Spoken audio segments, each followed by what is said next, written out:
I love my little fishes as they swim about their home. I love my little fishes as they swim about their home.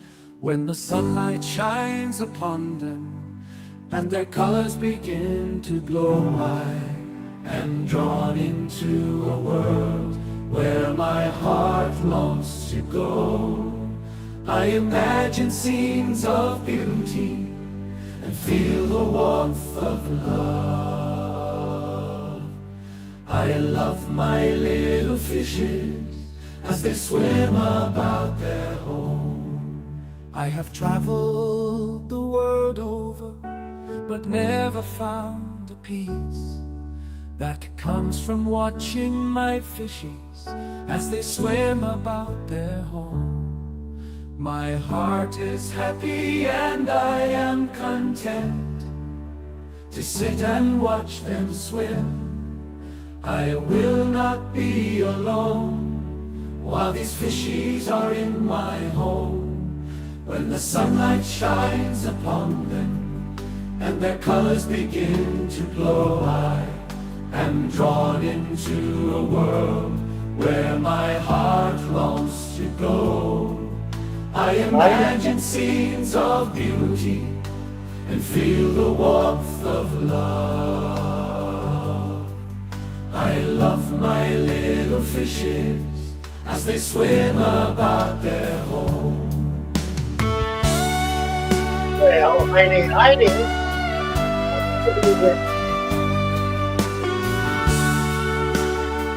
Dina, 66. Talk about it. I was coming back to that. They keep coming. You got to what? But it's not.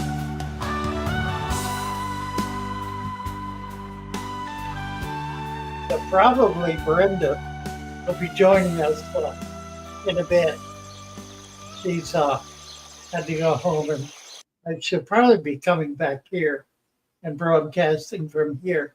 So we'll see how it all works out. In any case, we've got 2 hours to spend together this evening. What would you like to do?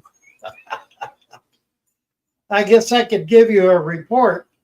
Let's see. Let's see first of all who here. Neil Carson is a brand new member of our Father Fish YouTube community. Come on over and join us on the Discord, Neil, on the Father Fish Show. 3G is here. Happy to see 3G. Adam Armbruster. Hello, Adam. Good to see you. And Chu is with us. Baron Bottom Bratton is here. Christian B. Hello, Christian. I never did get a label to you so I could get those petals up here. I suppose I still need to do that. I assume you still have them. So let me know if you don't. I'll try to get that done tomorrow. Oh, Christian B. Let's see, who else is here? Fish Sam Link is here. Welcome, welcome. And Skort. Hello, Skort. Sailor Red. Nice to see you, Sailor Red. Let's talk about fish, says Adam. Good idea. And John Shane. Hello, John. What's new? I'm probably going to talk about that. Not a whole lot. 3G, the Angel Fish Whisperer. Ain't that just the truth? Start Fresh Aquatic, 5:51. Yeah, I usually start at 5:45 to create a kind of a 15-minute lead in so that those coming in at 6 will be added to the our regular followers. It gives us a few more people. I mean, we're at 35 right now. Um, in 10 minutes, we will probably be at 50.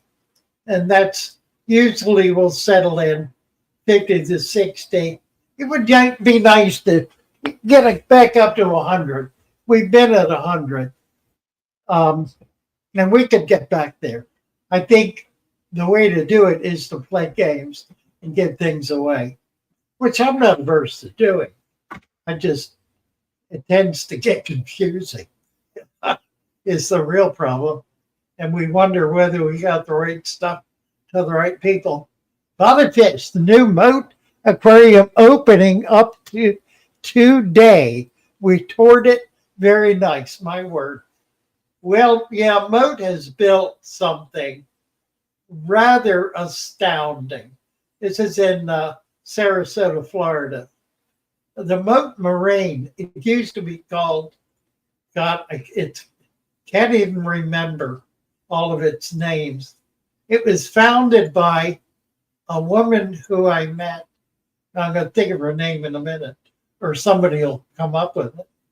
I met her on the Baltimore Aquarium Board of Directors. She started a porpoise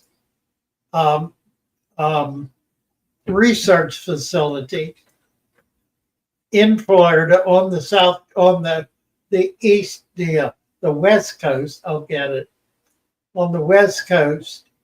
Oh golly, a long time ago, 40 years ago, probably. And then moved into Salisbury, moved to north. She was down around Northport, I think just south of Northport. Had a facility there, which is defunct now. Moved to Northport. Moved to Sarasota. Got a nice facility, and it just kind of grew along the way. Moat is it's a research facility, kind of a rarefied one. It's funded with permanent staff from various foundations and universities that have it as an adjunct to their operation. So it has a series of income streams that are regular income streams that have been going on for years and years. About 20 years ago, a man was invited to join the board. His name was Moat. He was an inventor. He invented a device to put trains back on the track when they jumped the track. And he made hundreds of millions of dollars on that single discovery, that single invention. Moved to Salisbury, became involved with Moat, and began pouring vast amounts of money into Moat. They finally named the facility for him, and I think that was based on him putting up a huge multi-million-dollar grant. In any case, that's kind of what led to Moat becoming a very wealthy and actually relatively small operation. It's not vast and expansive. It's rather tight. The new facility, it is remarkable. We should have a picture of it somewhere. Let me see if I can get it up. It's certainly worth looking at. Let's see. Moat New Aquarium.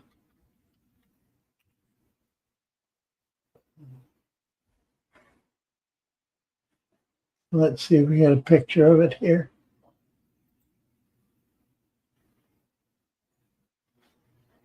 Oh, yeah. Oh, what do you see this? Can I? Here we do. All right, I gotta go. out. There we go.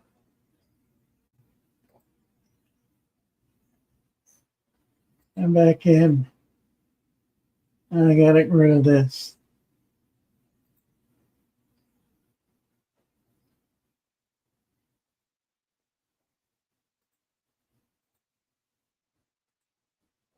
There it is.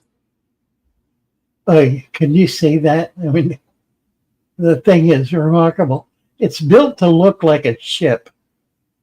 And it's, as you can tell, it's huge. It's just really an enormous structure. Okay, let's see. We'll get back to where I want to be here. Somebody's coming in and out. There we go. Anyway, they opened this, and when you do a walkthrough, it's worth doing the walkthrough. You can do it on online. Just go to Mote Aquarium, MOTE. It is an educational center and has areas for each of the major research activities or research functions, research centers that are going on at Mote. So it looks to me like the central staff has all moved into this new facility. So it's very unusual.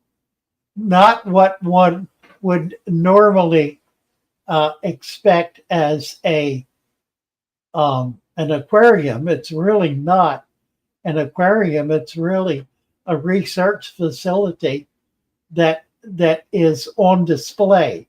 So it has lots of display features demonstrating its activities. Just kind of a remarkable thing. Let's get us out of here. There we go. All right, we got a couple of people up. It looks like Caden Edwards and chairs. Let's go to Caden. Here we can get him. There he is. Hey, Hi, Caden. Hi. Good. How are you? Good. So I just wanted to ask a question here. Sure. I have this tank that had a beta in it, but I'm trying to introduce it to this tank with another beta. Okay. They're currently in there. The white one keeps chasing and flaring, but the other one doesn't really want to fight. Do you think this will stop, or will it end up the white one killing her? I'm trying to see if it's for sure. Yeah, it's two males. It's not a good idea. Not a good idea? One of them is going to wind up getting destroyed. If you can find some females, put a couple of females in there. Even one will be good. Yeah, they might not survive, or one of them at least, might not survive the evening. I would not do that. Yeah, it just, Okay. for sure. Okay, There so I'll you go. remove the other one. Pretty, yeah, do. They're too pretty to lose. All right. Nice, Thank you so much. nice fish. You bet, Caden. Thank you. Have a good one. Bye. Let's see who else is here. Chairs is here. Hey, Chairs. Hey, Father Fish. How are you? I'm pretty good. Where is Dina gone? She's sick. Oh, really? Okay, wow. Yeah, she Well, has a flu. Oh man, I hate the flu. I had that like a week or two ago. Yeah. Pretty bad. But what you up to, man? I don't know. I haven't figured that out yet. I haven't either. Just came up about 10 minutes ago. I'm hanging out by myself. Brenda's supposed to be along, I think. So we'll see if she makes it in. Meanwhile, I'm just kind of hanging out and chattering away. Just finished talking about Mote. Adam had mentioned they just opened today, and it is remarkable. It's Yeah. an amazing, amazing facility. Yeah. I, So what? You go first. go ahead. Oh, okay. So this is really just turned into an ecosystem. Even if I didn't go to like a creek or anything, I will be going to a creek to make a food web. But Good. there are like snails, ones that have like not just bladder snails, but like ones that have like normal round shells that you'd find outside, Yep. like in the dirt and stuff. And I have what's it called? A trumpet snail, Yes. and he's just really not doing anything. But I mean, like, he's there for like a little maintenance with the tank. Yeah, he's thinking But about it. yeah, he's thinking different options. Should I leave the tank? Should I stay? He's having this life decisions.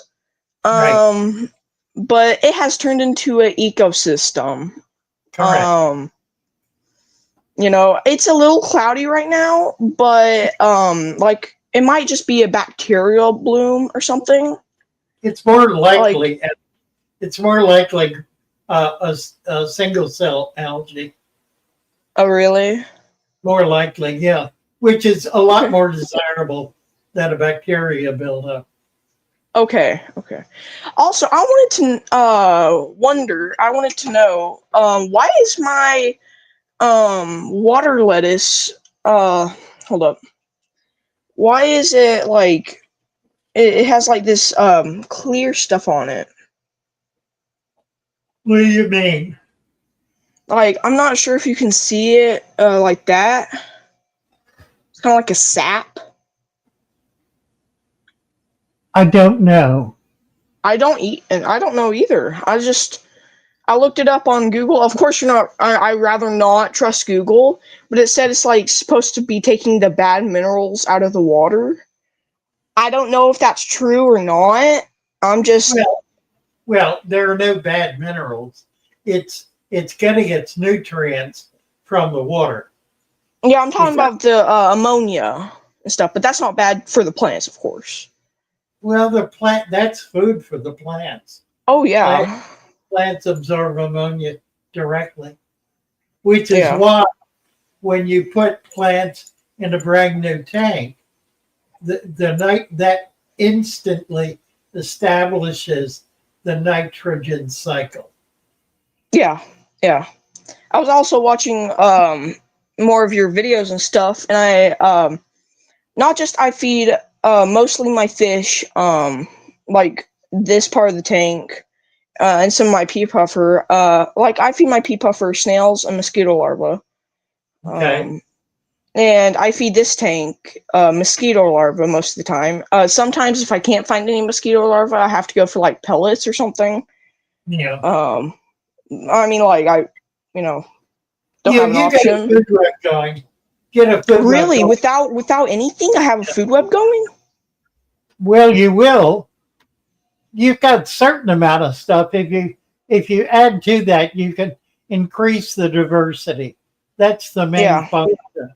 The main purpose of doing it is to get a better diversity. yeah. But 'Cause so, do I have one right now, or is it just sure, like at its sure. start? You do. Well, it's not highly developed yet, but it's there. And you've got Okay. microorganisms. You have microorganisms in there that you can't see because they're too tiny. But if you had a microscope and looked at a drop of water from the substrate, you'd be It'd amazed be how there. much Yeah, life is in there. Yeah. yeah. I mean, like that's what the substrate, like the soil, Right. the aqua preta. Right. Yeah. Honestly, I'm more happy that I went with this than the fluval crap because, Hmm.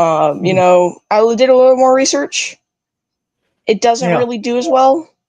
I'd rather Right. have something. Of course, we can never really do like perfect on a tank or like perfect like a stream because that's God's thing to Well, do something perfect. this is too though. I mean, that's the Yeah, thing. That's the thing that is the hardest to communicate, is that this is as much a natural system as anything outdoors. yeah. I was thinking like, lakes or ponds or something. That's, like God just like, put that in there. Okay, but God, the how can I say it? The laws of nature apply equally, Man, you have a fair point. right? You have a fair point. My gosh. So, I didn't realize that. That was dang. Uh, it's interesting, isn't it? Yeah. yeah. Now, let me say something else about this, because it's a really important insight. The Yeah. difference between what you have there and somebody who has a highly technological aquarium is the difference between pure science and technology. In Mhm. that, what you have is pure science. That means it is experimental, it is in process, it is evolving, it's changing, and it's it's um it's allowing you to apply the laws of science, which are testing a thesis, uh, trying to demonstrate that it's false, um, creating an environment where things can occur naturally, as opposed to controlling what occurs with equipment, procedures, and chemicals. I used chemicals, but then I found out, I watched your videos and I saw, it's pretty much poison for the fish. It's not really anything helpful. It's just poison. And Well, a lot of it is, that's right. like But the I difference is, it's the difference between living a natural life or living a technological life. Technology is what's got us in so much trouble, because we've got all this advanced technology and we don't know yeah, what to like do. AI and stuff like that. Yeah. We don't know what to do with it. We don't know how to. Yeah. We don't know how to treat it. I was talking with somebody earlier today about it, and he was bemoaning the fact that so much of what we do is flatly immoral, but it's based on typically profit motive from technology. We do something because we're capable of doing it, not because it ought to be done. And so it'll be done by maybe a major corporation, um, but will be done because they're making a profit on it, and not because it's something that's particularly beneficial or even They're not caring for the particularly. fish. They just want the money in their pockets, you're saying. Well, yeah, they're not thinking about the they're not thinking about the moral humanitarian implications, and that's where we're stuck as a Yeah. society. We're stuck there. So something like this helps bring people back to an understanding of nature, and that nature really does provide, and nature really does. There's Brenda. There she I'm is. here. Hey, Nature Brenda. really, yeah. Hi. So anyway, yeah, I very much appreciate what you're doing, Cheers. Nice job. I You also got wanted to a, ask you one got a more lot. question. Yes, go ahead. When do you think this not bacterial bloom, but more like algae will go away? When do you think it'll go away? it'll get better or it'll get worse. If it starts getting worse, do you have a sponge filter in there? I can You crank do. it up right Okay. here. I have one of Yeah. these things that I can just turn it up. Yeah, that would help. Okay. If it gets worse, do a 10% water change. Okay. And you can do that. You can do that every day. That's like a little bit of rain every day. Actually, Yeah. it's like a whole lot of rain. I mean, think about it. An inch of rain in a pond that's an acre, small pond, 1 acre.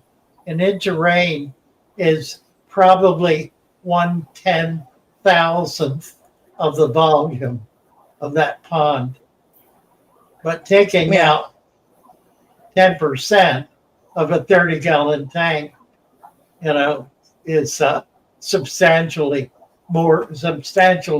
greater impact. Mhm. So, people make the comment all the time that it's not natural because it doesn't rain. Well, that's true, it doesn't. But the reality is that rain has a very fractional impact on any body of water. It increases in duration, but any single rainstorm doesn't substantially affect the environment. Yeah. So is that good right there where it's at, and like it's moving the like that? Is Yeah, that good? yeah, you might just top it off. You could top it off. Get your water level up another inch or two. So like You, right here. yeah, about halfway up.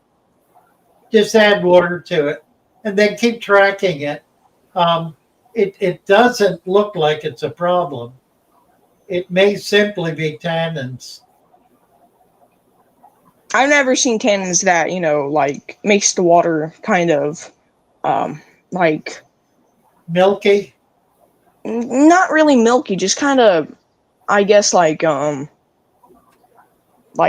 dirty. It's like I forgot the words for it. It just kind of makes it just Hazy. yeah hazy. Okay. Yeah, hard to say. I mean, I can't tell looking at it on the screen. It seems a little dark, like if it had tannins, but that's really all I can see. My screen is not picking up the haziness or cloudiness that you're seeing. You might be able to see that. Yeah. A little better, yeah, but it's still not clear. I mean, it's still not Yeah. obvious to me what it is. Frankly, I would not worry about it. Get that Just call bed it a out of day and there. let nature take care of it. You bet. Get that bed Yeah. out of there. Thanks, Chairs. All right. God bless. Great to talk to you. Bye. Hope Dina gets better. Bye. Yeah. Yes. Dina, where'd you go? He went away. Okay. Matthew Plowden is here. Let's see what Matthew's up to. Hi, Matthew. How you doing, guys? Good. How are you? Just gonna go through, but chair was just on. Pardon, it's a new phone, so I don't know how it's gonna Well, react. it's looking okay so far. You're doing Well, all my right. other one kind of went kaput, and the alarm went on it, and some update went on it, and it just messed my whole phone up. So Right. they give me another one, but that's the usual one. That one's been doing good. The tannins aren't as bad. That Mopani wood's finally slowing down just a little bit. But Yeah, that's good. the thing I wanted to refer to is he was talking about his algae bloom, and if you remember, I had this 10-gallon that was so green you couldn't see through it. Well, now you can see through it. Look at that.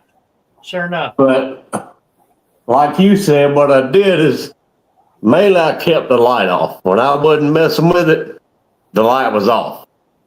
Yeah. I did like what you said, 10, maybe 20% water changes because I didn't want to mess with the bacteria and stuff too much. But after about a month and a half, it finally cleared up. Yeah, green water is never a permanent condition. No, I mean, and it's not harmful either. It's just No, it's not. That's right. it's just sightly. You can't see the fish. But now It's there's really nothing. right. Looking They're good. all albino cores. I got 5 of them in there, and I think they're like my new favorite fish because They are. they're the busiest fish I think I've ever seen in my life. They go to the top, to bottom, to chase bubbles. They're a fun fish. Maybe they'll breed for me. Who knows? What you would do? They lay eggs in the morning on the glass. Okay. You want to look for eggs. If you see them, you need to remove them because they'll eat their own eggs. Okay. You can take them off with your finger. They're slightly sticky. Yeah. And then Well, put them I have 1 gallon over here that's nothing in it. Well, that'd be perfect. A little plant and maybe that partho, but maybe I could just throw them in there. And there's some algae in that one, so they'll have something to Right, that'd be fine. munch on. But I'll keep it. They put it on the glass, you say? Yeah, Okay. yeah. They're kind of white. They look white and they're real tiny. Not real tiny. They're small. Right. But you'll see them. And say just kind of rub my finger and get it on my finger? Yeah, Okay. you can do that, or you can use a razor blade and then hold a net under it so they Okay. fall in. Okay. Well, I'll see if they do something. There's 5 of them in there, and I'm sure there's got to be at least a difference of the sexes in there with 5. I feel sure. Feed them worms. That'll Feed get worms. them. Yeah, that'll get them egged up. Like Well, like the little blood worms or whatever. Yeah, Okay. right. Well, we'll see what they do. But anyways, that's what he like you said. That's what he needs to do. Just you give it time and it'll clear up. Yeah, absolutely. And but now you can actually tell there are some plants in them. That one in the back was real big. I just trimmed it down. It was almost to the top up there, but I decided to let it get its roots established a little bit better and stuff. And I don't know if that's a sword or if that's a crypt, but it's a thick little plant. I think it's a sword. Yeah, it's like a crypt. I would say it's a crypt by the way it's growing. Yeah, but it's at the bottom. There's in that little clump. There's probably 30 little stems in there. Yeah. In that one little clump. Yeah. But anyways, I'll let you go to the next one. I just kind of wanted to show that, the algae don't stay around forever. Just give it time. But that light's a big thing. It didn't really do nothing. I started turning that off and I let it stay off like a catfish. Right. They like it dark anyway. Thank you, Matthew. All right, later, guys. Bye. Bye. Where are we? I think my AFib is back. I've been having trouble sleeping and breathing and all that sort of thing. I'm going for a echocardiogram on Friday, so I guess I'll find out. Oh, Skort, I gotta head out. Oh, Skort's leaving. All right, well, bye, baby. Doom Pie. Madden's Factory. Yeah, I bought 3. We've got some really amazing food. Just really remarkable stuff. Brenda, you look tired. Are you tired? Just a little bit. Dennis. Yeah, we kind of got That's Flavio.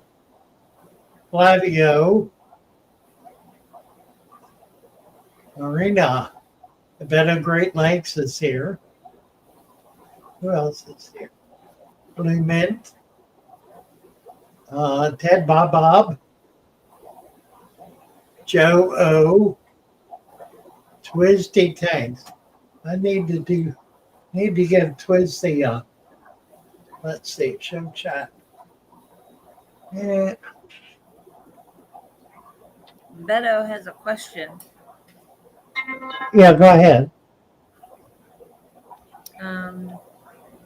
He's asking, Father Fish, how often should I feed my fish bloodworms? There have been some talk about some negative impacts I can potentially have on fish. Yeah, I know there has been. I think it's just scare tactics. I have fed bloodworm daily for years to certain fish and never had a problem with it. I really would not worry about it at all. Well, I can't do what I want to do here.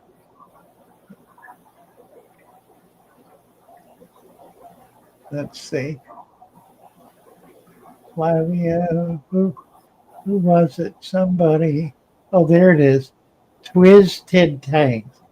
Cleaning the pond and catching fish. Sounds fun. Let's see. We're going to give you a wrench. Add as moderator. Save. And you now are a moderator. Let's see if we get everybody else. Joe, Matthew, Bass Queen, Kim M. Kim says it's jelly.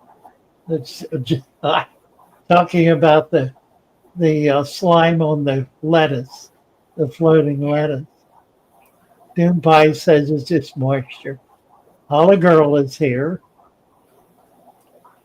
Baltimore is still the gold standard. Yeah, they made some solid moves with the Baltimore Aquarium that the Atlanta Aquarium kind of missed out on. I mean, in many ways, the Atlanta Aquarium is a bigger and better aquarium, but the Baltimore Aquarium has been able to establish its scientific bona fides with the work that was being done initially by the Chicago Aquarium, in which they did substantial research really all over the world, long before anybody else was even considering it, before any other aquariums even existed. Chicago was not the first, but it was the longest lasting. And of course, it's still there and still going strong. Christian B is here. Hey. Hey, Father. Hey, Brenda. Well, how are you? Nice to see you. We normally don't get to see you. Right. Oh, I'm getting less and less shy. That's great. Happy to see you. I was just going to let you know on those bettas, I hung on to them for a while, but they started growing up and they started fighting with each other and picking on my discus. And the lady at the pet store in my local town, she was asking me about my bettas, and I showed her some pictures, and she wanted them, so I wound up taking them to her. That's fine. Okay, that's great. Let's turn my camera. I've been doing some. I was just too late getting back to you. Go ahead. Pardon? I was just. I missed out. My loss, but I'm glad she got them. They're great fish. You do a really good job. I can get with you on some other stuff in the future. Okay. I ain't giving up on the hobby or anything, so I'll turn my camera around and show you my gallon grow out. Please. I've been trimming today, but it's still got a lot to go. Yeah, let's see what you got.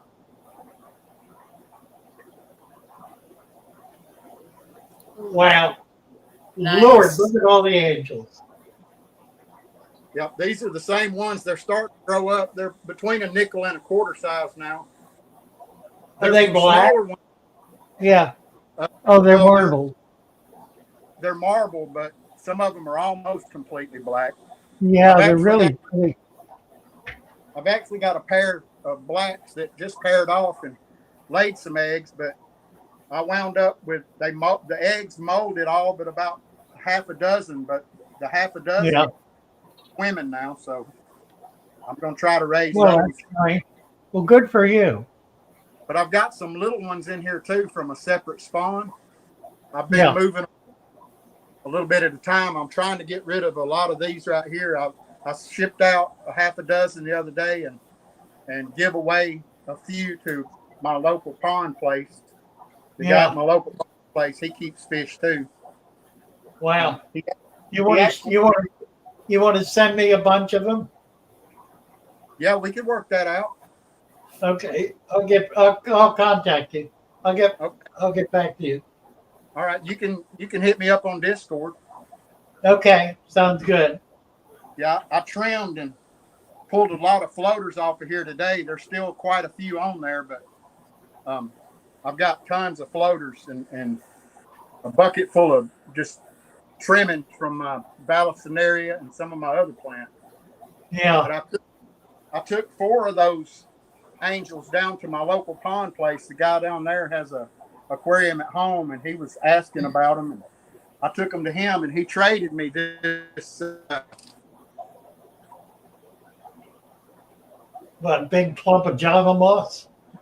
That's a good deal. I think we just lost him. Yeah, it froze up on this end. Yeah. Elizabeth has a question. Yes. When I set up my 29-gallon tank last week, I had bubbles come up from one corner. Does that mean my substrate isn't good? No, it's perfectly normal. It's creating carbon dioxide, CO2, which is perfectly normal. It's what it's supposed to do. So it's because the chemicals are very active at the beginning, so they tend to create more gas. But it just goes up and goes out of the tank. Doesn't hurt a thing. Not a problem. And Kevin has a question. Father Fish, I have 10 pygmy corridors, but every time I drop food, they don't eat it. And one of them died all of a sudden. Any ideas why? Well, no idea why it died. If they're not eating, that means they're getting enough food otherwise. Are you feeding other fish in there? Is there other food going in? They do eat the waste of other fish. So if you've got them in with other fish, they're probably already getting more than adequate food. Let's see, Christian is back.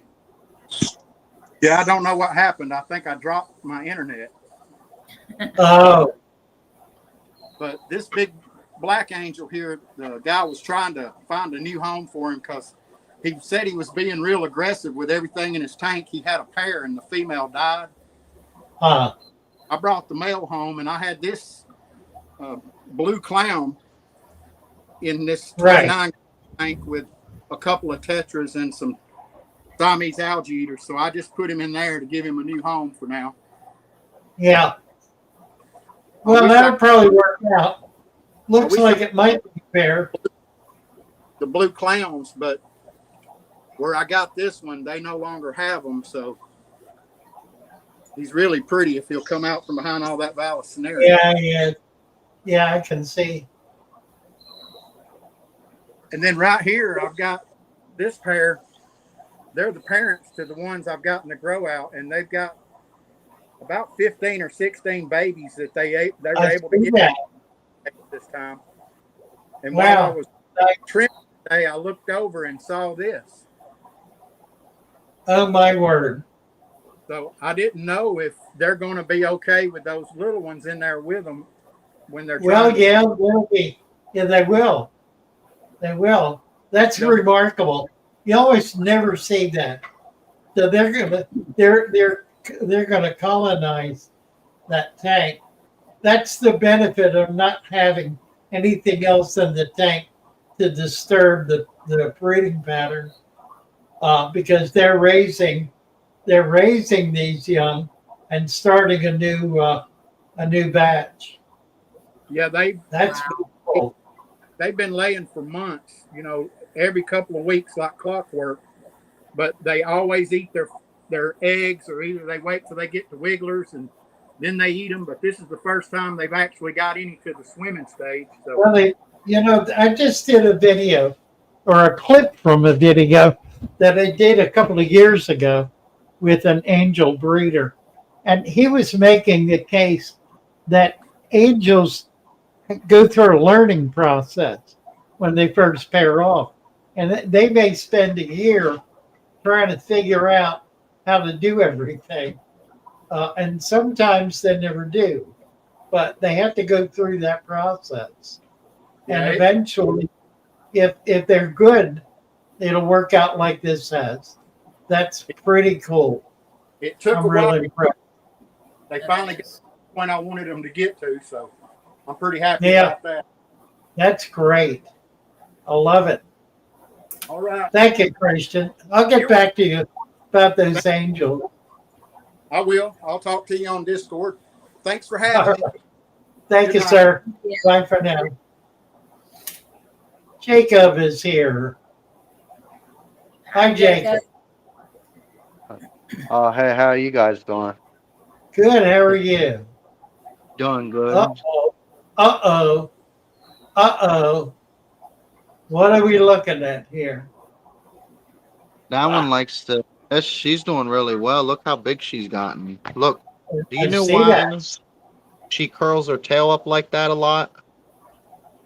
She may have eggs. There's no male. There's no male, so she don't have eggs. She could have infertile eggs. Oh wow. That would be a sign of this. Huh. Yeah, it's doing amazing. I still don't. Almost coming up 1 year, still nothing. Look at this. There's Yeah. nothing. No buildup. I'm not fouling the system out no more, and everything's actually being maintained, and it's actually stabilizing correctly because it's creating its own nutrients and holding its own nutrients and supplying its own nutrients out to the plants as needed with no Right. foul. I used to Yeah. have a buildup on these plants. Look at that. Look at the sides of the plants. There's no buildup. Right. Well, that auto helps. All those little autos. But yeah, when you let nature run things, you get something really quite nice. You really do. Yeah, better than you could achieve by trying to force it in a given direction. That's what I'm saying. I used to do that all the time, and this is this is this is very unique. Not many people can do this, but when they do achieve it, it's something that they're very proud of. And Yeah, the that's men correct. that achieve it, I feel that they can achieve it. It's just they gotta really push themselves to get to this point because I feel everybody can. Everybody can make it. Everybody. Yeah, yeah, absolutely, absolutely. And Nice then I job. got Yeah, and then spot back here, that was all yellow. That's going all green again since it's getting all uh photosynthesis back here now. It's coming back green. right. But then there's my keyhole. He's doing really well.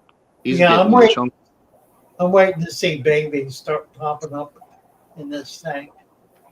Will It'll that happen. crawfish? babies though? No, She no, won't? you're Okay. right. It needs to be fertilized. My guess is that the first spawn is going to be angels. That you'll see I think eggs. it might be angels because they're the biggest. They're the maturest. Yeah, Those keyholes are, I think, are still a little young. yeah. They're a lot more delicate too about breeding. Angels don't mind breeding with other fish around. Keyholes really want to be more secluded. Right. I'm gonna get them their own tank, and then I'm gonna have me some babies of them. Believe that. So that'd be great. And then the little female, she's doing really well too. Look, she never seen no spots, nothing hitting her fins, nothing. That's what Look I'm what so amazed at fish because see, I have angels and all that, and they have them long little things right here, and that crawfish can just go and yank it. well, he's got to catch them first. Yeah, that's true. Alrighty, well, thank y'all again. It's Thank you. been such a blessing to see Amen. this. Right. Take care. Bye for now, Thank. Jacob. Bye bye.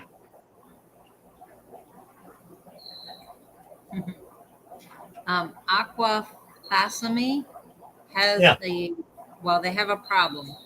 Hey, Father Fish, my Siamese algae eaters are in a temporary tank I set up 2 months ago just for them because I'm changing the tank they were in. But last 2 days, they suddenly started scratching. These are my only fish currently, have them for 2 years, and they never did that. If you got a heater in the tank, raise the temperature to 86 degrees. They're scratching because they have ick. It probably got cold, probably dropped down into the mid 70s or so. But if you'll kick it up to 86 and leave it up there for a week, it'll get rid of the ick and kill it.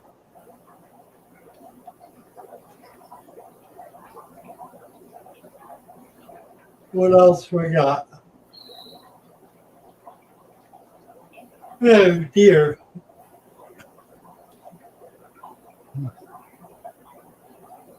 How often should I feed my fish bloodworms? Yeah, we did that, didn't we? I've been seeing those comments. Part of the issue with bloodworms is that they're grown wild. They're grown in mud ponds. They tend to come in with a lot of leeches. Now, leeches are pretty good food for slightly larger fish, like a 2-inch cichlid or larger. Will just have a feast on leeches, and they do come in. And used to be you never got them alive. Now they're coming in alive, which means that they're doing a better job of shipping and not killing everything in the process. I don't know who's producing the worms these days. They used to come out of one farm in Northern California.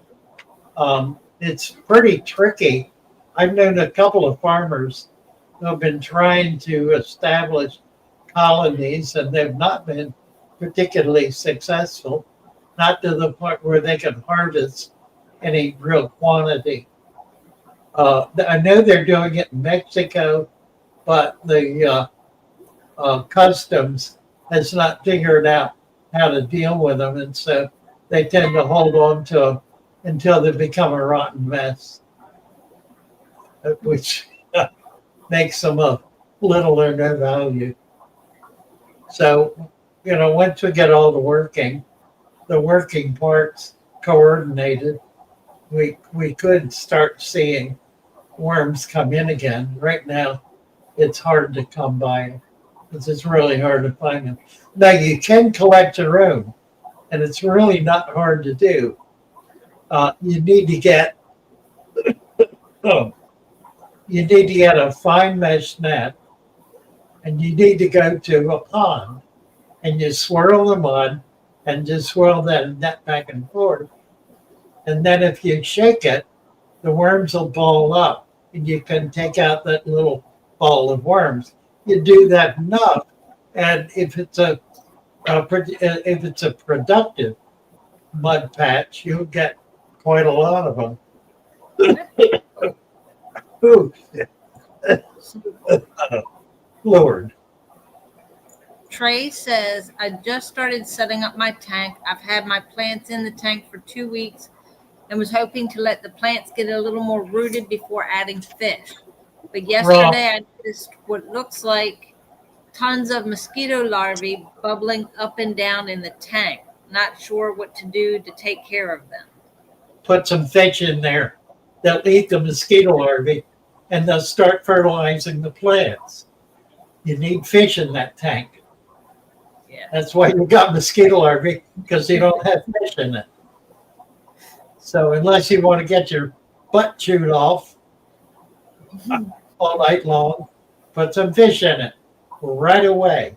Today, in fact, it would be good to do it within the next 5 minutes. If you don't have any, go get them. Put them in there.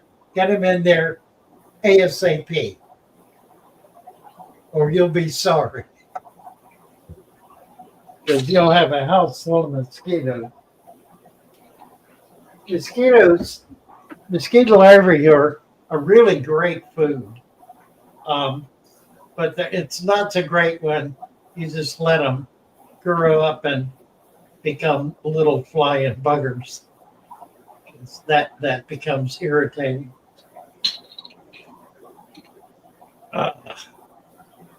Fish, plants day 1, fish day 2. Plants day 1, fish day 2. Cycle the tank with fish and plants. If you're going to do a deep substrate and you're going to put plants in, you absolutely must have fish in it immediately. You don't want to put a whole bunch of them in, just a few, because you don't have a big, strong system yet. You've got a delicate system. So you put a few in, and it'll help strengthen that biological system by increasing the bio load. So you can add fish then, a few fish every week, week after week after week. And you can do it to the point where you'll be shocked how many fish that tank can hold. The notion, the rather foolish notion, that a heavily planted tank will only work with a few fish is, well, it's the opposite of what's true. What's true is the more plants you have, the more fish you can have. But you don't dump them all in at once because you don't have the biological foundation to be able to cope with it. That needs to be built up. It doesn't need to be started. It's already started. It's already there, but it needs to be. It needs to be. I don't know a good word for it. Expanded, increased. Needs to grow. Needs to become more substantial. Think of it this way. If you have 8 elements of, let's see, 8 elements of, all right, the waste. Let's take the fish waste. 8 elements of microfauna in your tank that are capable of breaking down the waste from poor fish. And that can be stable. That means if you put more fish in, the microfauna needs to increase in numbers in order to be able to handle the increased bioload. Now, it'll do that. It'll do that more or less automatically. But the key is you don't want to push it hard, because if you push it hard, then all you do is create a biological overload that can cause the tank to go into a cascade failure, in which one thing will die, it'll lead to two more things dying.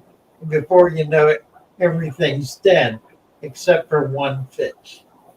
There's always one survivor. In every catastrophe, there's always one survivor. It's a law of nature that there is one survivor. I don't really understand why that's true. I know it's true because I've seen it countless times. I think it's true because once you get down to the last fish, there's just barely enough O2, CO2 exchange at the surface for him to be able to breathe. It's kind of reached that level where he's the only one that's capable of surviving. Anyway, put some fish in there. Eat your mosquito larvae. Feed the plants. Make it happen. Go for it. Beto Great Lakes wants to know, can you talk about black water? Want to bring my pH down for a wild betta. My pH is at 8.2. Whoa. I would suggest you use distilled water or RO water and add some of your water to it. Maybe try it at a 50-50 ratio or 25-75, 75 being the RO. Try 50-50 first and see where that gets you. If you mix them in a smaller container, it'll give you a better idea. You can buy RO water. It's available in the supermarket. Or you can buy an RO system and make it yourself. Or you can collect rainwater. Or you can get, if you can, mountain spring water, which has a very low pH. So, and you can find it naturally if you're in an area where it exists. I'm not. There's no soft water on the eastern shore of Maryland. It's all got stones dissolved in. It's very, very hard water. Now that's the deep water. There may be shallow water, like rainwater runoff. The problem is we don't get a lot of that. And what we do is going through sand and soil, so it's picking up minerals and picking up nutrients as it flows across the surface of what really is a flat land. It's like Florida. It's like the Everglades. I mean, it actually really is very much like the Everglades. On the eastern shore of Maryland, you can look literally for miles and see nothing but marshland, just like in Florida, just like in the Everglades. So it's really not a lot of difference. And Aqua Fasami says, and does fish poop always have to fall off directly? It just looks good, the right color, but it won't come off directly. It's not the stringy white. I don't have my glasses on. Where are you? What's the time stamp? 6:45. It's Matthew Platten. Fish poop being long. Thank you, Matthew. And you just froze. Where is it? In North Carolina? I think North Carolina has a series of small aquariums around the state, most of which are native. 6, what was that? I'm sorry. 6:45. Let me get to it. 6:46. Doobie-doo.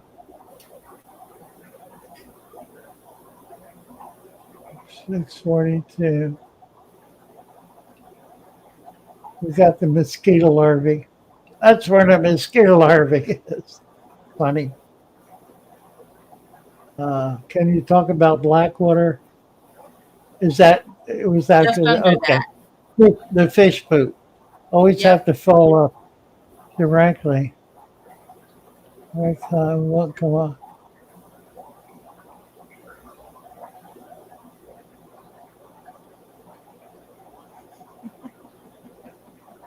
Oh dear. You ever see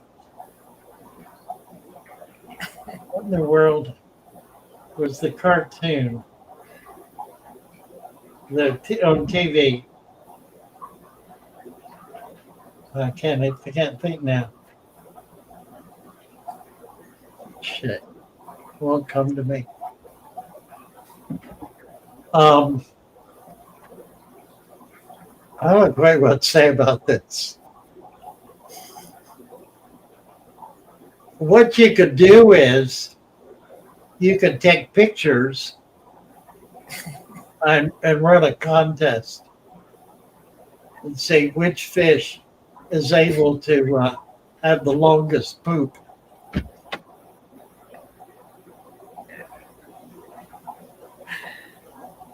And they give it a prize, extra worms or something. Oh dear. I would not worry about this at all. We'll come off directly. What do you mean by direct? You mean quickly or well it's not the string like camel is. A little long.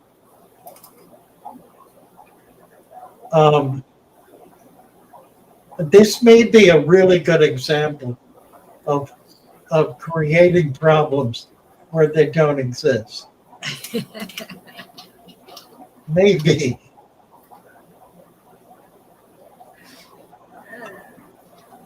I don't think the length of a fish's poop designates anything of any consequence at all. How's there? I said it. Funny stuff. They also, a couple comments down from that, they have another question. This one? Yeah. That one? Yep.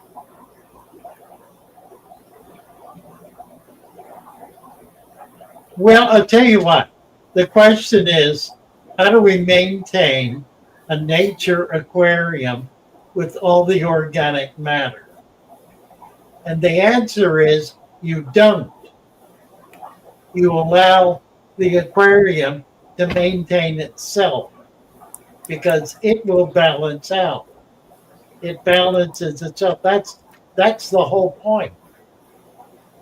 When you put a lot of organics in a tank and walk away from it, it creates the dynamics that occur in a natural environment.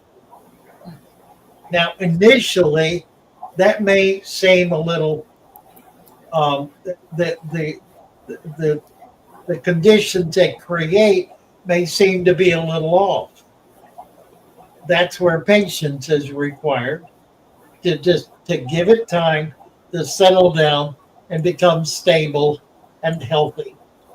It's not going to be sick. It's just going to be going through some phases that may cause you some consternation. Well, control your consternation, be patient, leave it alone, and it'll work itself out. When I do a video that is titled Do Nothing, I get a lot of, well, I don't get a lot anymore. I don't get a lot of flack. I do get some. But the flack I get is from people who are just being jerks. I mean, they're people who want to control everything. They want to control every single process that occurs in their tank, not realizing that's a fool's errand. You can't do it, but you can make the effort, and the effort usually results in everything dying. That's the more common uh, occurrence. Of course, you can always find some big YouTubers with big tanks full of big fish in in completely empty tanks, other than the fish that seem to be healthy, video after video. You'll notice, however, that with some of the bigger ones, you'll see fish for a while, and then somehow you'll never see them again. Now there are exceptions to that. I mean, there are people like Kenny and KG who are able to keep fish alive and healthy for years, many years. Those are rare fish keepers and who have learned the discipline required to be able to do that. And it does require discipline if you're not going to do it in a natural aquarium. If you're doing it in a natural aquarium, the discipline that's required is to keep your hands out of it and let nature do it. And that's really what I was getting at earlier. We live in an age that is so technologically centered that we think we have to push a switch or turn a button or dump a chemical in or do something in order to make things continue. And we try to set up our environment to facilitate that kind of hands-on. Well, it works for a while. If it works for a while. But eventually, something will happen. We'll get tired. We'll get sick. We'll leave town. We'll give the food container to the kid across the street, and we'll come back to a tank stinking, foul, and rotten with nothing but dead fish in it. In other words, it becomes impossible to maintain a system that requires your continuous involvement as a permanent condition. It at some point it's going to fail because at some point you're going to fail, and it may not be through any fault of your own. It may simply be that it's come to that point. Whereas, if you rather than that seek to create an environment that functions according to the laws of nature rather than the laws of Petra or whatever, the laws of nature, they are inviolate. They don't break down. So long as what you're doing is judicious and gentle and thoughtful and minimal, your tank will survive. And it will survive indefinitely because that's the nature of life. That's the nature of nature. And that's the thing we've lost track of, which is why for me it's so vital to be doing this, because I'm showing folks that we really can depend on the natural world to provide. We don't have to rape and plunder. We don't have to steal. We don't have to beat anybody up. We don't have to get all political. We don't have to do anything that's extraordinary in order to be able to live in nature. We did it for a few million years. I mean, even if you're a strict biblicist, we did it for 6,000 years. Why can't we do it today? Because we've set ourselves up to fail. We've set ourselves up in environments that are required where failure is the function. It's a requirement. And so we lose our humanity, we lose our morality, we lose our decency, we lose our respect for others. We become murderous, violent, evil, sinful, destructive, all because we're trying to take the place of God and be gods ourselves, and we're too damn stupid to be able to get away with it. If we were smarter, we could play God a little better, but we're pretty dumb, so we can't do a very good job of it. But why try? We don't need to do that. We have the ability on this earth to feed every human being on the earth to the point where they are fully satisfied and fully healthy. We have the ability. We don't, I think, have the will because we put other things in front of that. We put our financial self-interest in front of that, or our greed, or whatever. Our commitment to I don't know, raping and plundering, I guess, the piracy. And there are a lot of people who believe in it. Here we go. I'm gonna get political now. Trump did a roundtable today on Antifa, and I watched part of it, and it was really quite enlightening because it turns out that there's a huge, virtually $1 billion industry funded by countless very wealthy people and foundations that are focused on creating chaos and creating violence. And that's their purpose, that's their intent, to break down society. So, where in the world does that come from? How is that a good thing? How is that even desirable on any level at all? But that's where we're at.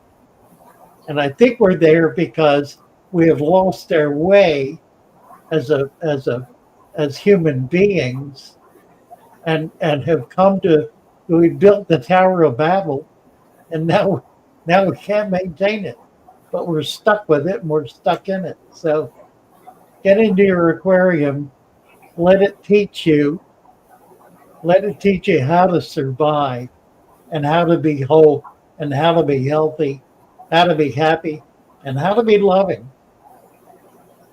Let's see, we got Alex and Cinnamon here. Let's get Alex up. Hey there. Um, hello. Hi. Hello. How are Um, you? good. Um, so I just wanted to, hold on, how do I do this? I just wanted to show you what my tank looked like. Oh, wonderful. Okay. Um, I was on the show a couple years ago, but then I moved to a different area and then I had to Okay. completely redo it. Um, Nice. All right. Let's see what you got. so I just got some valves and then I have some wisteria Uh-huh. in the back, and then I have a big thing of driftwood in the middle, Yep. and then I just have betas, tetras, and guppies. What is your Um, substrate? Tell me about your substrate. um, so it's sand, Black and sands. then Yeah. uh, I added something to the bottom. I forgot what it was. I think it was Okay. Some kind of nutrient. like a Yeah. potting soil or something. How deep is it? Um, A couple inches? Looks like yeah, about probably 3 something inches. like that. Yeah, that's great. It's a beautiful tank. Thank It you. is. Very, very nice. And your fish look really healthy. Thank you. I feed them frozen bloodworms and brine shrimp. Well, I Usually think they're doing beautifully. You got a every day. great neck Usually. there, Alex. Good job. Thank you. All right. I So gotta where'd eat. you move to? Well, I used to live in Burnsville, in Minnesota, and now I'm in Egan. But yeah. Uh, I Okay. gotta eat So you dinner. all right. All right. Thank you, Alex. Very See ya. nice. Good to see you again. Cinnamon. Cinnamon. I had the mute on. Sorry. It's all right. How are you? I'm doing good. Just thought I'd come on and show you how many, all the Bishardi babies. Oh, nice. Can you see them all along that log there? And then if you look down here, there's Yeah. bigger ones. They're starting to Yeah. go out this way. This guy That here. incredible. Right. They absolutely take over. Oh yeah. I only have a couple. What do you call those? One female betta and she's up here. She stays away from them so she don't get herself in Right. trouble. Right. But they've Exactly. gotten really bold lately, I've noticed. And So then look she's at all. having them too, because you see the tiny itty bitty ones on the over that pink stone. Oh, yeah. There's going to be hundreds of them. Oh, God. And then Look at them. there's Corys stay right over on this end. They don't. There's there's a whole bunch of different types of Corys, and then there's two Congos that I can't catch, and I'm looking to see where they are. They must be hiding. They get too close, and their parents go after them. So Right. they Right. pretty much one hides back there behind that log. I don't know if it's a male or the female, and then underneath there, she'll pop her head out every once in a while. Is I think Mama. You can see her head sticking out. Yeah. So they love these rocks Nice. because they can hide. Everybody can hide, and the babies can come out when they want to. And I love watching them. Oh, she came out there. Okay. Oh, the both of them are there now. That must be their new. Fun. They seem to hang wherever their newest babies are. Now the Right. one Right. below it, I have skippers that I got from Brandon, and of course, the minute I want to, oh, there they are. And one of the female skipper is just loaded. Boy, She is so big. So I have a feeling there's a couple coals in there with them. So looks like I need to clean some of these hanging plants get dirty, but this one's a harder one. It's better, easier to look from the top. All right. The bottom because it's in a smaller area. And then we've got my newest tank, which has the angels I got from Jason, but I also have 6 wild bettas. Patati, I think this one is. Yeah, yeah. There's 6 of them. And then, of course, the angels, they don't seem to bother each other. And there's 2 baby not Splenda, Amica splendens in here that I'm going to put with the others. I'm working on getting my pond stuff back in the right down in the basement, make some tanks and ponds. Now, let me see. I wanted to show you.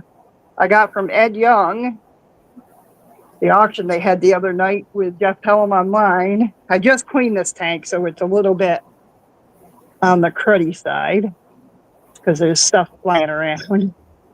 Not as bad as, not cleaned it, but basically the floating plants get all the stuff in them, and I have to take them in a bucket of their own pipe water and shake them out. But these are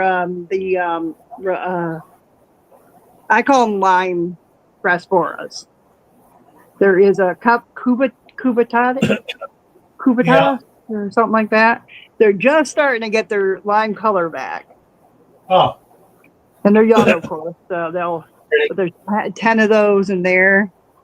And I do have pygmy cories in there too, but I can see one right on the end there.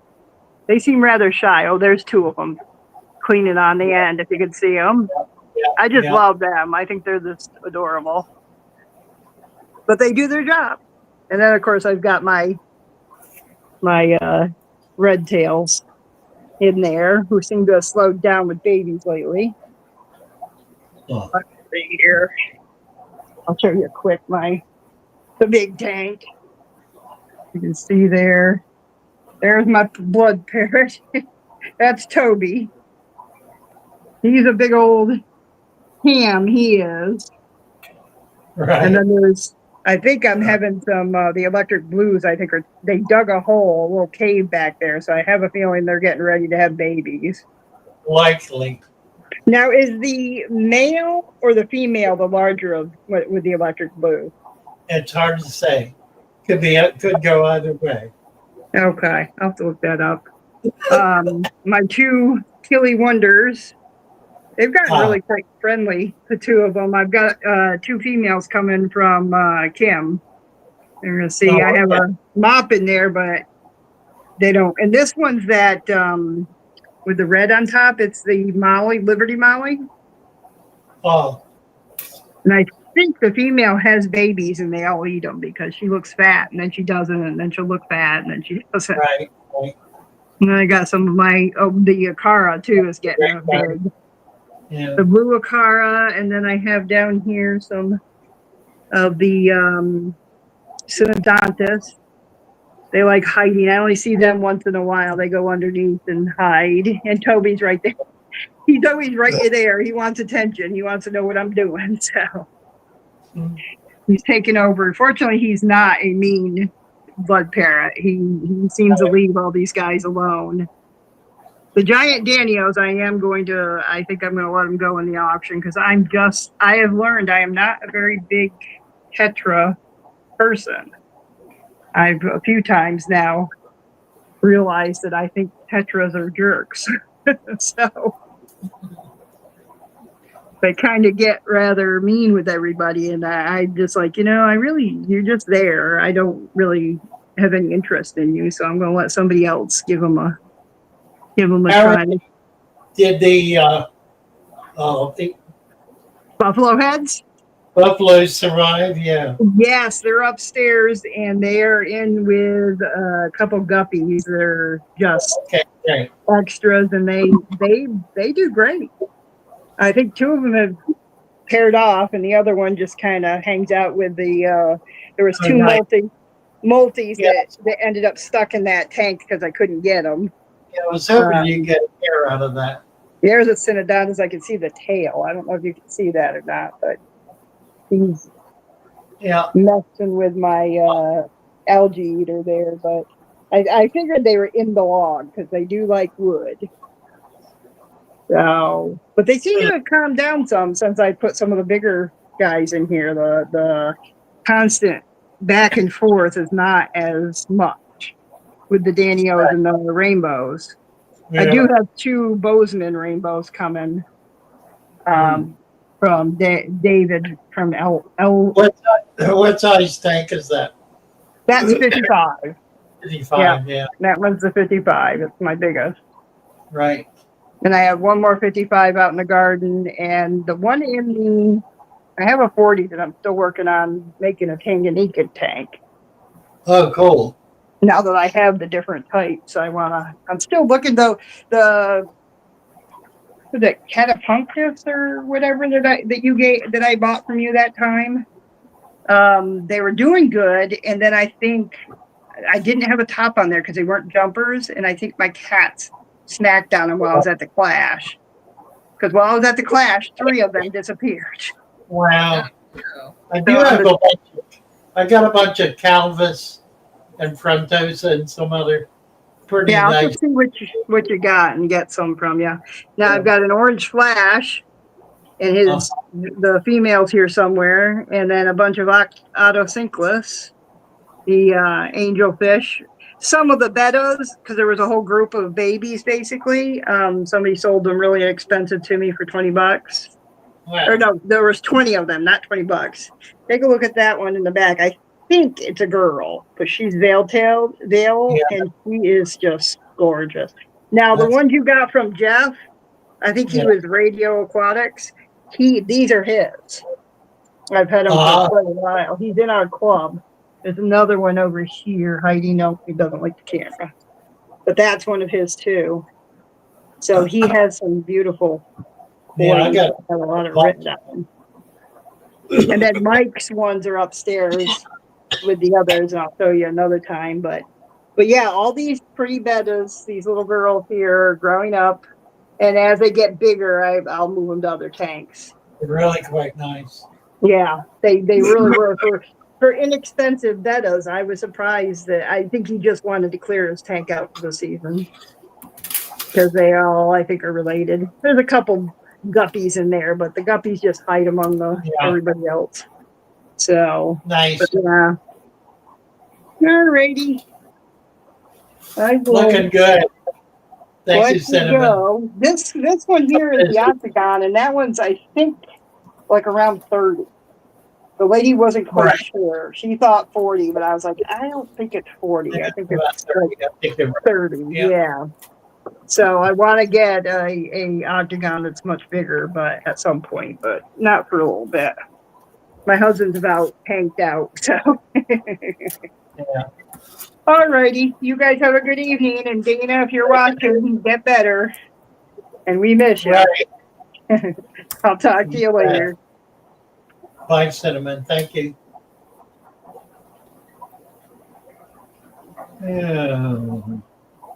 What are we doing here? Anybody else?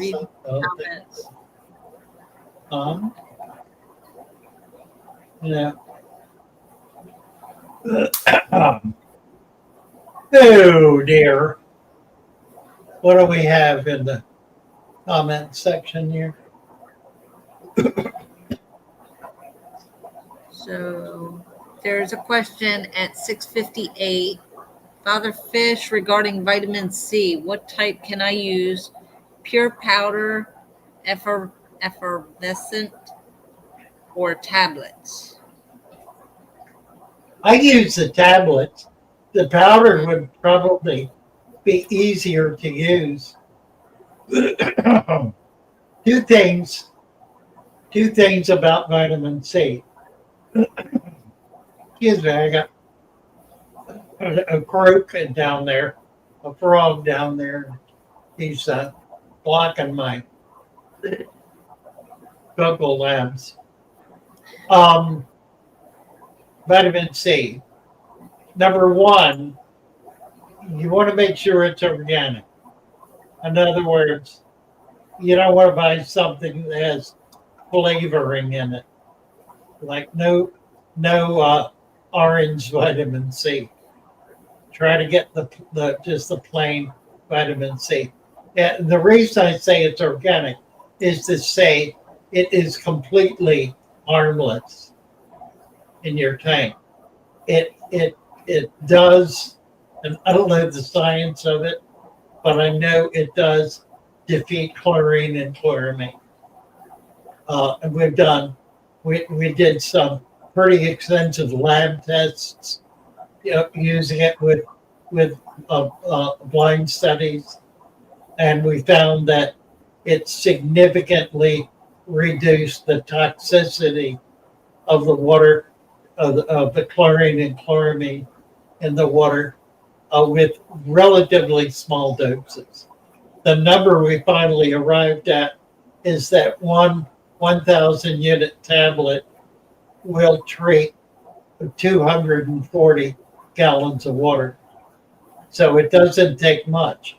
However, having said that, you don't need to cut that tablet up into little tiny pieces. Throw the whole thing in because it is organic. when it dissolves, it actually provides nutrients for the plants and some of the microfauna. So it's a nutrient. It's not a chemical. It's something that works naturally in the tank and is beneficial. As to types, just try to get something pure. If you can get the 1,000 tablets, I haven't used the powder, but I would imagine if it's not treated with some kind of a taste enhancer, that it probably is going to be easier to use. You can dissolve it more quickly and get it in the water very quickly, and it works instantly. So it's not anything you need to to worry about. All right. What else? Well, right under that, they're talking about their sand getting darker and they're growing some kind of bacteria on it because of the phosphates. Brown diet times.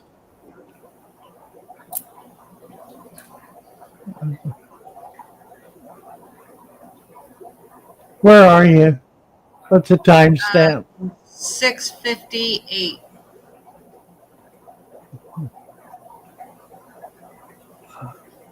Okay, Aqua Fasami down at 712. I'll go back up to this, but on the way there, I hit this cyano taking over because of the higher phosphate. So reduce the phosphate, do some water changes, reduce feeding.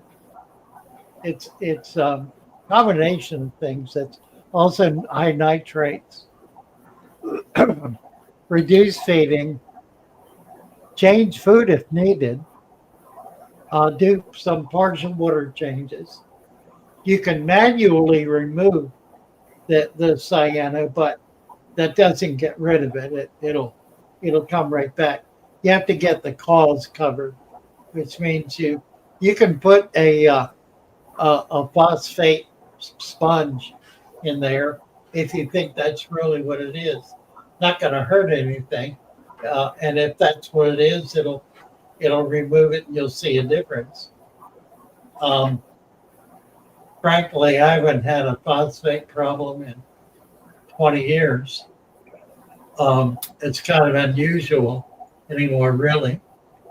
Usually it's a function of overfeeding. So watch carefully what you're feeding. You're probably overdoing it. 10 hours of light. The next thing, okay. Adam says, I'm here for the rants. I know you are. And I am too. Where's Megan? I don't know. She's taking care of her onions. She has an onion patch. She's got 3 little kids. I had not talked. Well, I guess I did talk to her this morning. She's a busy bee, and she's here. Yeah, they were pretty venomous, weren't they?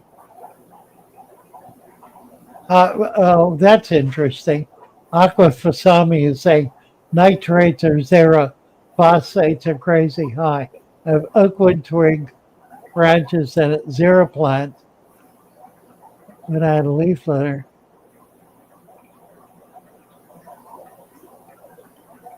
Huh.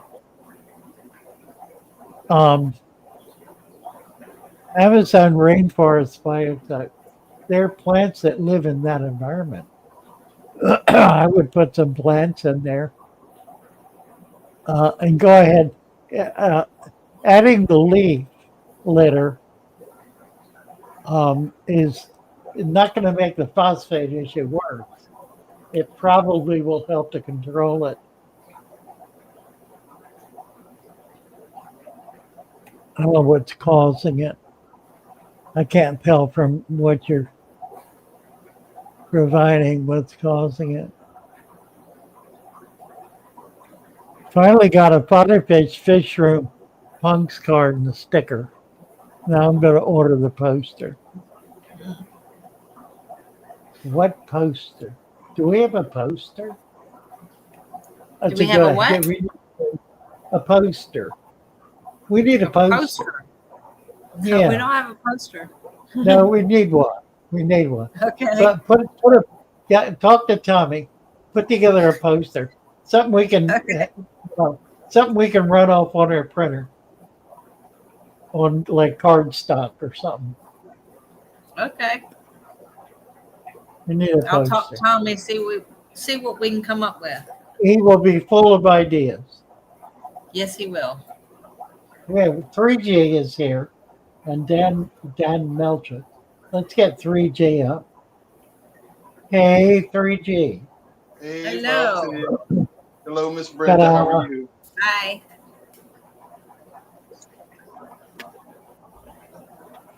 Got some angelfish as usual. Angelfish. Boy, look at that. That's a rosy barb. Long fin rosy barb. Long fin rosy barb. That's some kind of fish, isn't it? Oh, pretty. Yeah, Crazy. I have he's just a single one in there. He's on Blackbeard Algae Patrol. But I have a breeding group of them down here. Oh, nice. You getting babies? Oh, yeah. Yeah, Cool. I get them. I get plenty of them. I usually take them out of this tank and swap them over to this tank. Are they in, what do you got, Java moss in there? Yeah, Java moss, and then this water lettuce, but it doesn't grow very big in my tanks for some reason. It looks more like duckweed. Yeah, it looks like duckweed. Oh, there are the babies.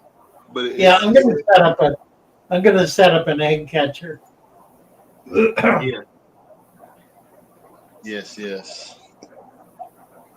Nice. I was going to show you. I had the glow angels, Right. and I killed them all. Oh my God! How'd you manage to do that? I went on after your show a couple weeks ago. I went on Jeff Pelham's show, and it was like 10:30, 11 o'clock at night. And I took the air stone out of their box that they were in so I could get better pictures, and I forgot to put the air stone back. Oh no! I got up the next morning, and 4 was living out of about 150 or 200 of them. Oh my word! And I done a quick water change and got those 4 and moved them to another tank, and 1 survived. I can show you him. He's getting kind of big. Oh, but yeah, it was just a dumb thing I did. That's usually what does it. Stupidity. Right. That's every mistake I've made has been a function of stupidity. That's what I was talking about earlier. We're just not smart enough to be perfect. And you got to be perfect. I haven't figured that one out yet. Yeah, right.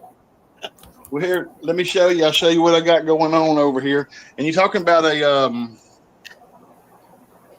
know you got that one, right? Oh, cool. Yeah. Father Fish grabbed the gunk from the fish room punks. Where'd that come from? I never saw that. Oh, that's cool. Who made it? God, they put me on the spot. He's got everybody that's in the fish family. He's got a card on. That's really cool. Who is it? Here's Jeff Kane, Ginger. He's got a lot of them. That's fun. But anyhow, let me show you right here.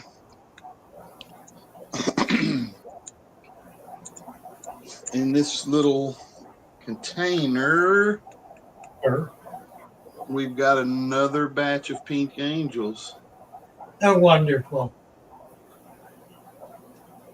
Kind of see them in there very occasionally. Cool.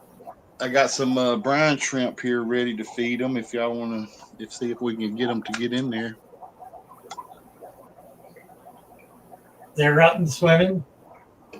Yes, sir. They're still kind of close to the bottom, but yeah, they're definitely there's one right there. It's gonna be hard to see.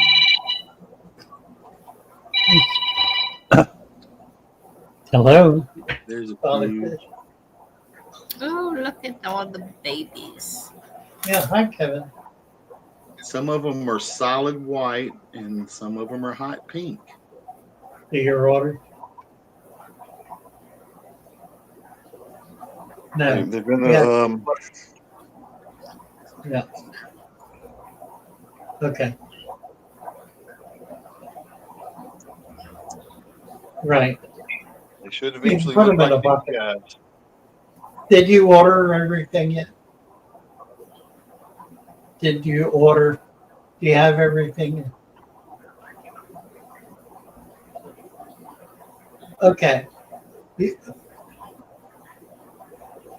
Got the sand. Yeah. Oh, I'm on live right now. Hold on a second. Oh, Dina's Look gonna be at- sorry she missed this. Yeah, they're the ones spawning. Look Yeah. at that. Nice. You can see We're she's looking over there at cleaning the three cone again. pink angels. So when did you order? When? Okay. Should be on its way to you.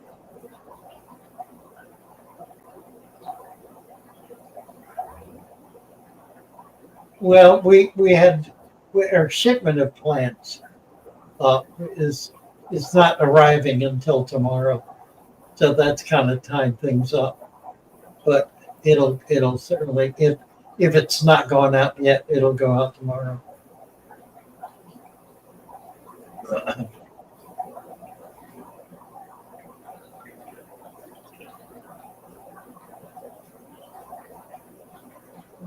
Gorgeous.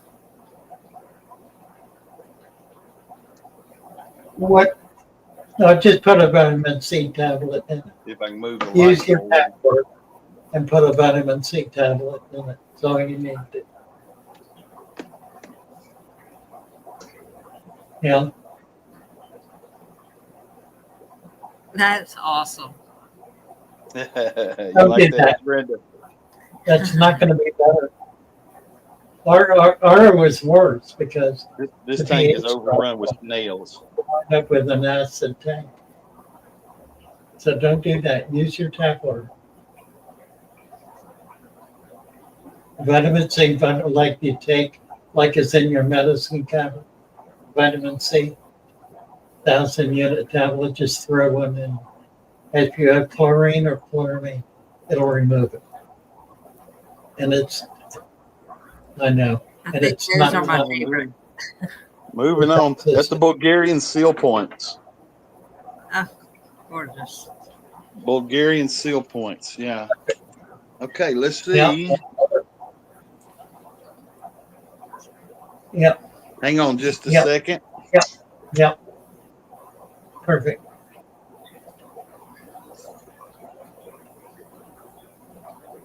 Oh, it's not going to be able to get on. Yes. Yep. Yep. And the next day, put a few fish in. The next day, put a few fish in. He took off. Oh, good. Perfect. Absolutely. Oh, that sounds great. Perfect. Yep. Oh, look at The one survivor out of about That's 200 good. that I didn't kill. Fish. Okay. Fine.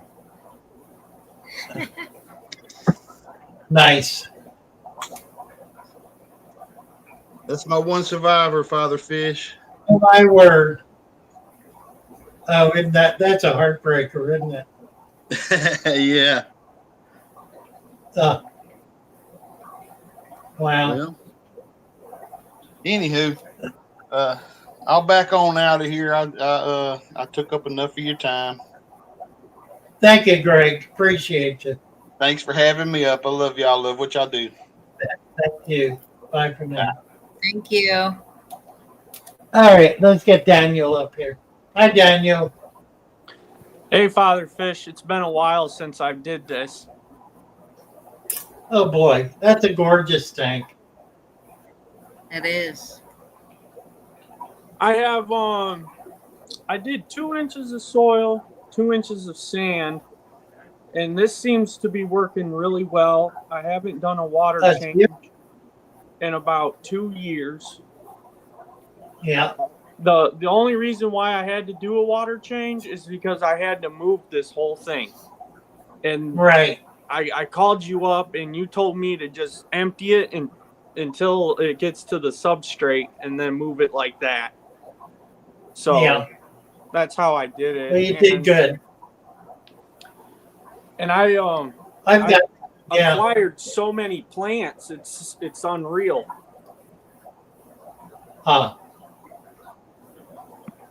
Really very nice.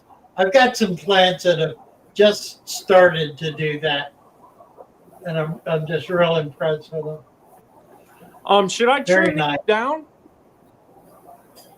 No, well, I don't know. That's your call. If you want to keep it as a carpet, you can trim it. It's up to you. Mm-hmm. It might be a good idea, actually, because as it gets taller, the leaves at the bottom are going to die. Okay. Because of the light, it won't get to it. Yeah, basically, right.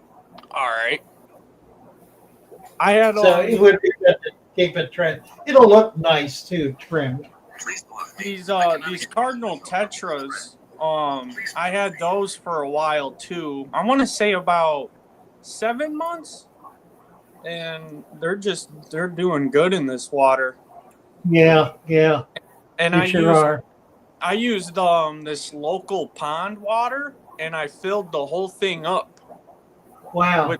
With just the pond water because I wanted all of the microorganisms to be within there too. Right. And it works great. Sometimes I can see them, like if I get really up close, I can see 1 or 2 little kind of crustacean creature moving around. And I have another question for you. Is this red stuff? Should I worry about that? No, it's algae. Okay. It's not a problem. I got a nice root structure going too. You sure do. I got these big roots are from these plants up here, and what are they? I have no clue, Father Fish. I just grabbed different types of plants from the rivers and streams, and I just start putting them in my tank like a madman. It's pretty cool, yeah. I got this one right here. I found, if you can see it. This one was from a ditch, actually. Oh, right. Where do you live? And then I also have this vine that I've been growing out on the side of it. That's doing pretty well. I would have filled up. I wanted to fill up my tank all the way. This has been a while since I've touched this tank, and that just goes to show that these tanks are battle ready, man. Like, yeah, really, on their own. Yeah. But I live in Ohio. Oh, okay. Yeah, I would go ahead and fill it. You don't have anything in there that's going to jump out. Yeah, I had water fleas in here at one point. They were jumping around here and all sorts. Really, and eating up. Yeah. Yeah. Yeah, I tried I went to the Maumee River that runs into Lake Erie. Oh, wow. And I went and I got like these other organisms too that I found that just were like little tiny creatures that I scooped up in a water bottle, and I dumped them in there. So that I hope that helps too. Yeah, it looks wonderful. Just real impressive. I usually try to keep it tidy, but lately I haven't it's just sheer laziness. I'm not gonna lie to you, Father Fish. I need to up my game a little bit and keep this in pristine condition, but it's kind of hard. Well, it has its own pristine character. It looks pretty good as is for not being It touched does, for doesn't it? Yeah, a it long really time. does. You It's know, I nice. haven't. I Yeah, think if you train it, it'll just be so sharp. It'll make it crazy. It'll be really stunning. Yeah, I got some glass shards that I threw in there too, that I found Oh, at this glass factory near the river, oh, and I put that wow, in there. And then I got this nice wow. looking Oh amethyst that my I word. threw in there. Is that still around? Is Uh, there still there? the shards of glass. Yeah. Yeah, it's near this place called the Rossford Marina. I go catfishing there, and Huh. everybody does, and it's just a good community that I go catfishing here near Toledo, Ohio. Boy, I'd love to get a box of that. It's hard to come by. Really? Because I can get it by the tons. Wow. Yeah, get on Discord or send me an email. I'll pay you to put a box of it together. All right, sounds good to me. I'll Love get you a to do it. box. That But would be I'm fun. gonna head out on here. All right, Father Fish. Well, thank you very much, Daniel. I love your tank. Yeah, Thank they're you. gorgeous. Right. Bye for now. So Huh. William Cross wants to know what are the best angelfish for a 55-gallon tank. He has Corey's and Panda Molly and Mickey Mouse Platy. Whichever ones you like that you can get. Usually there's not a lot of choice. uh, Angels are angels. The differences are all just aesthetic. They're superficial. One is not easier or more difficult than the other, particularly. Just whatever you like.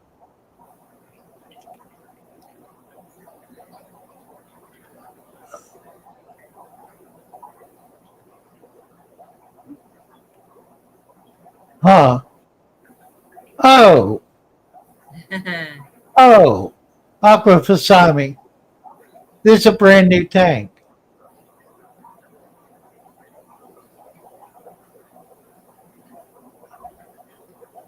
I think you need to move ahead with it and not be intimidated by it by by a number on a chart. Yeah. It'll ruin your life. Just do it. Don't worry about it. Chat GBT. Well, I would ignore Chat GBT. Chat GBT, the only information that it has is the information that ignorant people have put in it. A few intelligent people, but a whole lot more ignorant people. Do not treat any kind of AI as gospel because it's not gospel. It's just a conglomeration of whatever craziness was keyed in, and it could be anything or nothing. There's no wisdom there. Willie Bond wants to know where's the best place to get wild bettas. Thailand.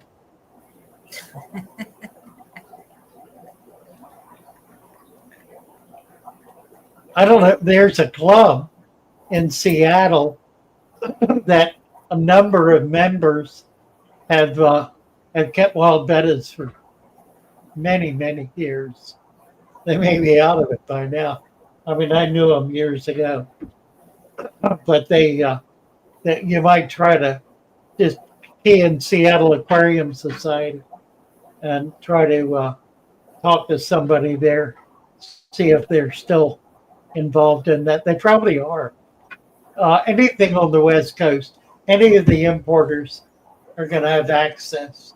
Here on the East Coast, we really don't have access to very much. It just it doesn't make it across the landmass.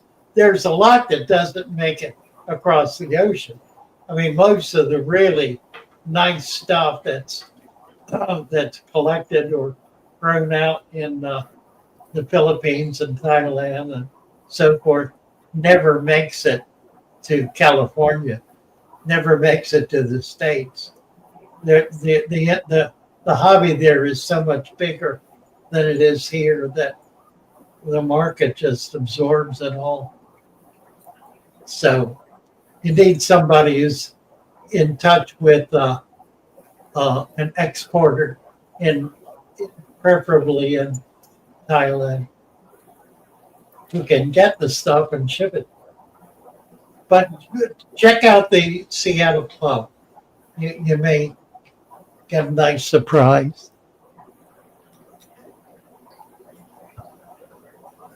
Aqua, I think you're making yourself nuts with it.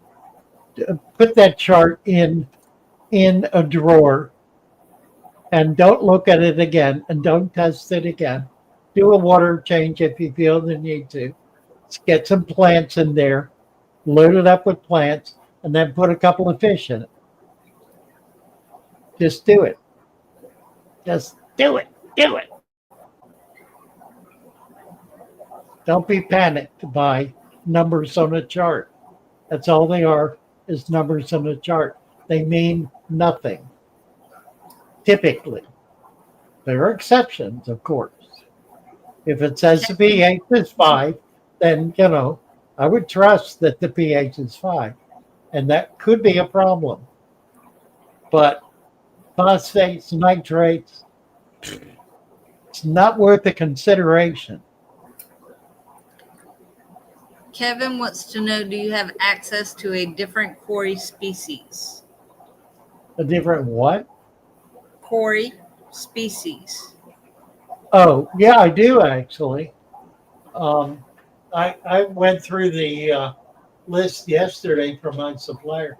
He had about 25 different species of Corys, some of which were like $40 a piece at retail. Wow. Just some pretty nice ones, lasers, a lot of really cool stuff. I don't buy the expensive stuff. I do buy some nice stuff. I always had pandas and stir-by. I've got the nicer ones, but the real expensive ones, I'll get them if somebody wants them. But I don't want to, spend the money and have them sit there forever. I did get lasers. Lasers run about $25 a piece. And I've had those, and they actually sold pretty well. So I could do more with them, I guess. I'm trying to get myself, get my nerve up to start shipping fish. And I just am not there yet.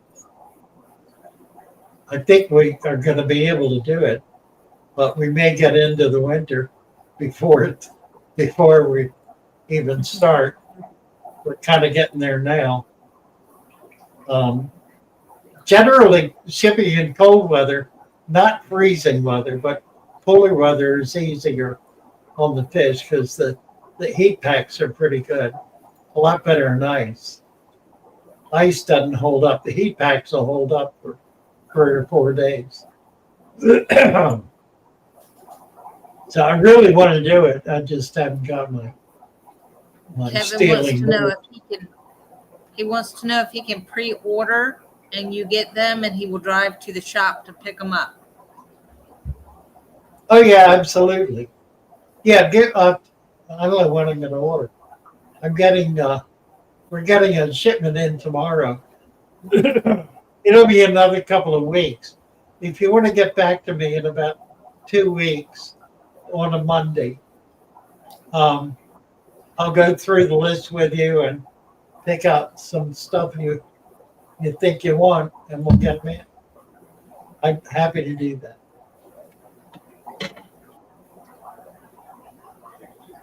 How are we doing here? We are past 2 hour mark. I It know we says, are. okay, you've been on for over 2 hours. It's It's about 7 minutes before Mhm. 8. Looks like a couple more minutes. Yeah, let me hit the bottom of the chat here.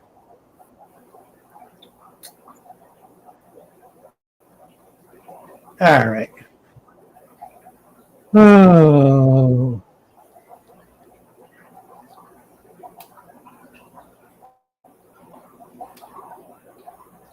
Oh, that's a thought. I know that And feeling, Christian. NC, yeah, and contact NC. He has family in Thailand. In fact, he just went there on his own, paid for the ticket with proceeds from selling his plecos, Huh. and spent a couple of weeks there.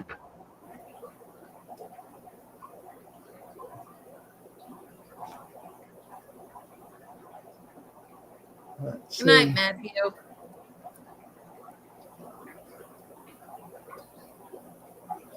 All right. Apex City. I need to have a wrench. Let's see. Get caught up here. Twisty. I did a wrench for you that should have shown up, but it hasn't. Or maybe it does. Yeah. Yes. Stephanie said it was 22 degrees this morning where she's at. I'm not ready for that yet. Wow. No. Where is she? I don't know. Where are you at, Stephanie? I think it was in the 50s here this morning before the sun came up. Yeah, it was a little chill. A little chill. Apex City. Apex City. That's the one. And as moderator. Okay, Apex City, we got you.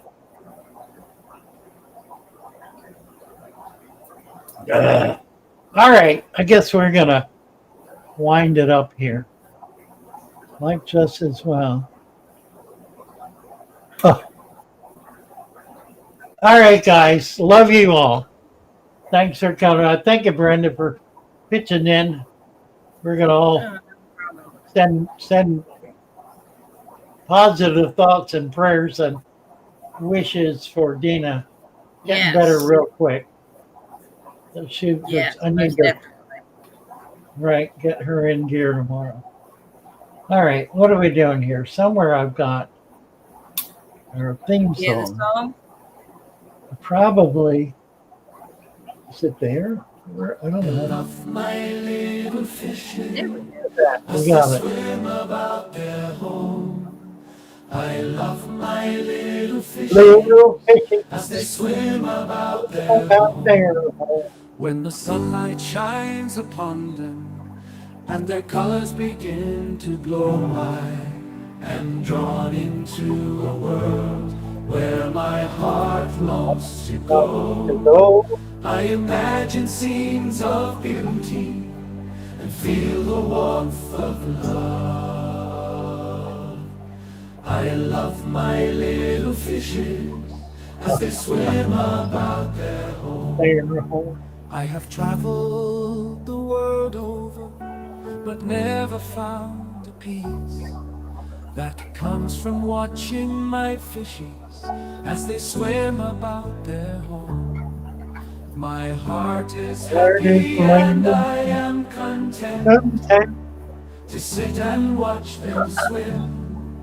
I will not be alone while these fishies are in my home.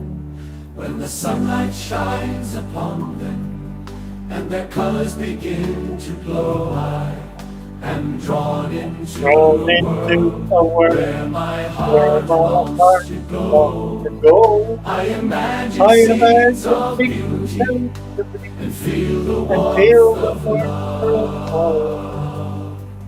I love my little fishes as they swim about their home. Good night, all.